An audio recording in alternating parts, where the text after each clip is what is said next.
Assalamualaikum warahmatullahi wabarakatuh. Selamat siang rekan-rekan tenaga kesehatan semuanya. Baru-baru ini di berita ini banyak sedang dibahas tentang antrak ya. Jadi ini satu kondisi atau satu penyakit yang ini sifatnya infeksius di mana beberapa korban ini sudah ada yang meninggal dunia ya. Dan ini terkadang atau seringkali menjadi kekhawatiran bagi kita sebagai masyarakat, apalagi bagi mereka yang belum tahu apa itu antrak, kemudian bagaimana cara penularannya, kemudian bagaimana tanda gejalanya, kemudian bagaimana cara pengobatannya ya. Dan ini sebenarnya dulu pernah booming ya penyakit ini, tapi kemudian hilang dan sekarang muncul lagi di berita atau di media massa. Sehingga saya kira ini satu hal yang sangat penting untuk kami sampaikan, terkhususkan pada tenaga kesehatan yang menangani pasien-pasien dengan suspek antrak ya. Dan saya punya satu artikel yang ini diterbitkan oleh CDC atau Center for Disease Control and Prevention, dan mereka menulis satu section penyakit yang ini sangat menarik sekali, sangat komplit, yang dapat dijadikan sebagai panduan bagi kita tenaga kesehatan untuk belajar kemudian menangani pasien dengan suspek atau mungkin dia sudah positif terkena antrak ya. Nah, apa sih antrak? Jadi antrak adalah dia satu penyakit infeksi yang dia disebabkan oleh bakteri gram positif yang disebut sebagai Bacillus anthracis gitu. Ini jadi bakteri gram positif ya. Dan umumnya bakteri ini dia tinggal secara alami, dia ada di tanah ya. Dan dia mempengaruhi beberapa hewan yang ada di sekitar tanah itu sendiri. Kemudian dia kadang bisa menyebar di beberapa negara ya. Nah, umumnya pasien-pasien yang atau mungkin penyakit antrak ini dia bisa eh, tertular, artinya ketika seorang manusia itu dia berinteraksi dengan hewan atau mungkin dengan beberapa produk hewan yang dia sudah terkontaminasi antrak, maka dia bisa menyebabkan satu kondisi yang serius bahkan sampai kematian kayak gitu ya. Nah, di CDC ini ditampilkan satu gambar yang sangat menarik. Jadi di sini ada 3 nomor ya.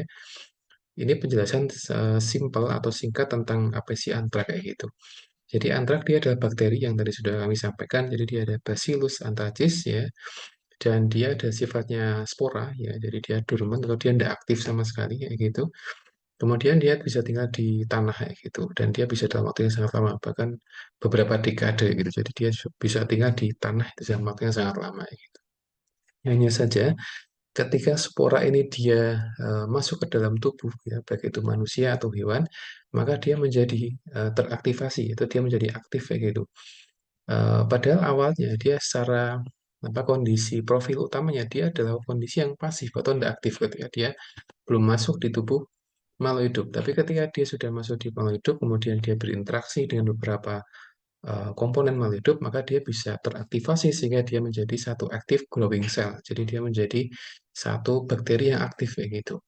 Nah, ketika aktif maka dia bisa multiply. Jadi dia bisa menggandakan diri dalam jumlah yang sangat banyak gitu. Dan setelah menggandakan diri, maka dia juga bisa memproduksi toksin atau racun sehingga dia bisa menimbulkan penyakit atau tanda gejala yang sudah kita lihat atau sering kita lihat di beberapa berita. Nah, ini secara singkat kondisi atau bakteri penyebab antrak. Jadi dia ada di dalam tanah, kemudian dia sifatnya pasif ya.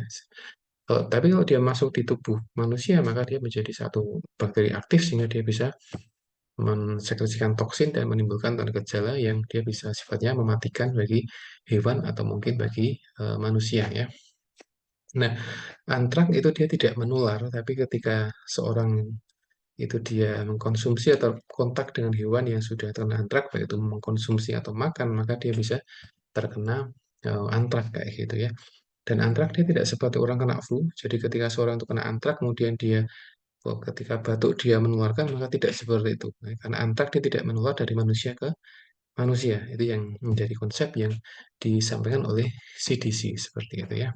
Nah, bagaimana sih orang itu dia kena antrak? Ini juga disampaikan di CDC ya. Jadi ini apa kuncinya adalah seorang yang dia ada kontak dengan spora atau mungkin bakteri yang dia masuk ke dalam tubuh ya, baik itu hewan ataupun manusia, sehingga dia teraktivasi dan dia bisa menimbulkan gejala kayak gitu ya.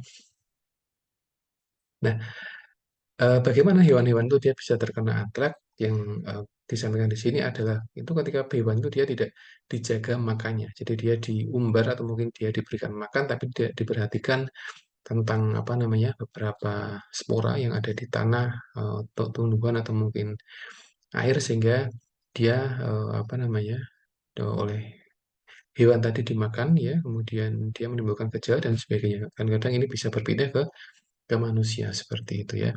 Jadi ini banyak diderita oleh kambing, kemudian sapi dan sebagainya yang sering kita amati di beberapa apa namanya berita seperti itu ya.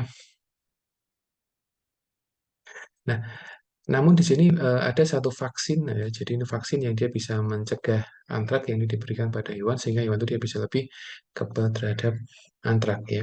Dan di sini antrak dia sering atau banyak ditemukan di beberapa negara di Amerika Selatan, di Afrika, kemudian di Asia Selatan, Asia Tengah, kemudian di beberapa Eropa dan juga di beberapa negara yang lainnya seperti itu ya.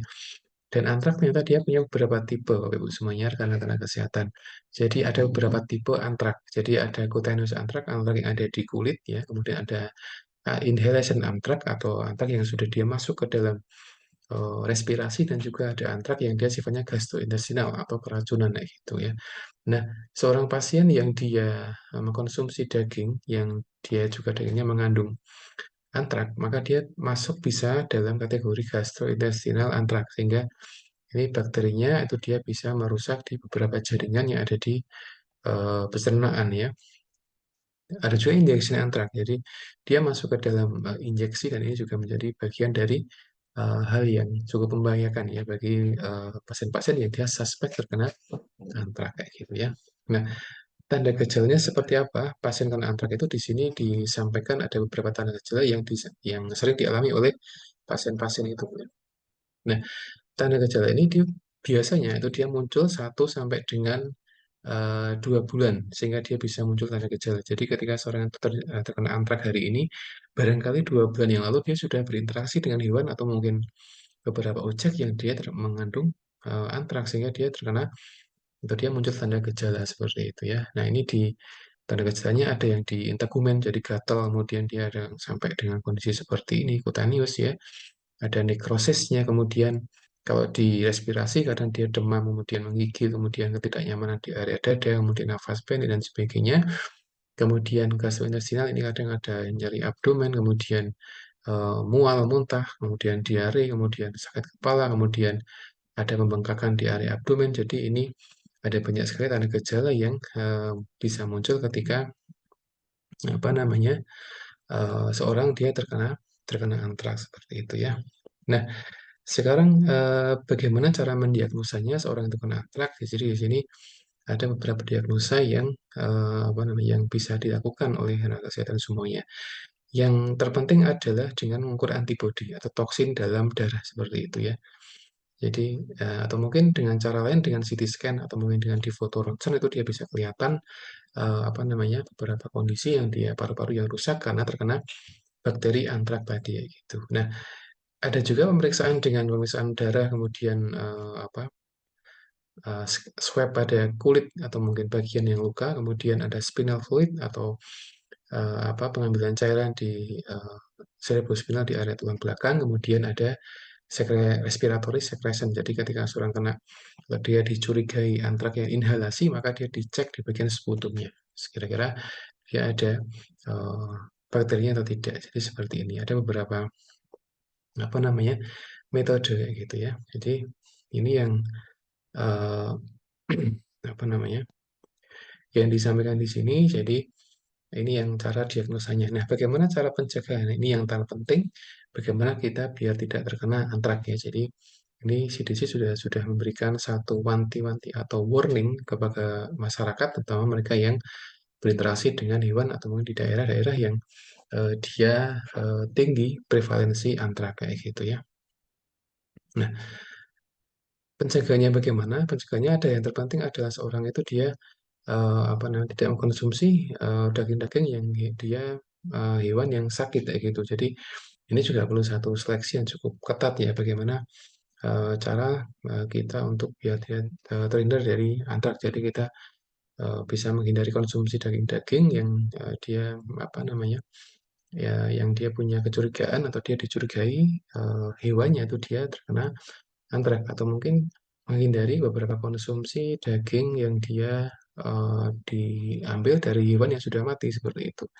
Jadi ini yang cukup membahayakan, artinya kita perlu memilih ya dalam konsumsi daging. Jadi kita bisa membeli daging yang dia apa namanya eh, dari tempat-tempat yang itu kita yakin bahwa itu aman ya gitu ya. Kemudian kita bisa mengkonsumsi daging itu. Kemudian ya yang penting adalah cuci tangan, kemudian apa namanya personal hygiene yang baik ketika kita sebelum makan kayak gitu ya, memasak dengan maksimal kayak gitu sehingga atau apa namanya eh, memilih beberapa produk daging yang itu dirasa aman ya, ya.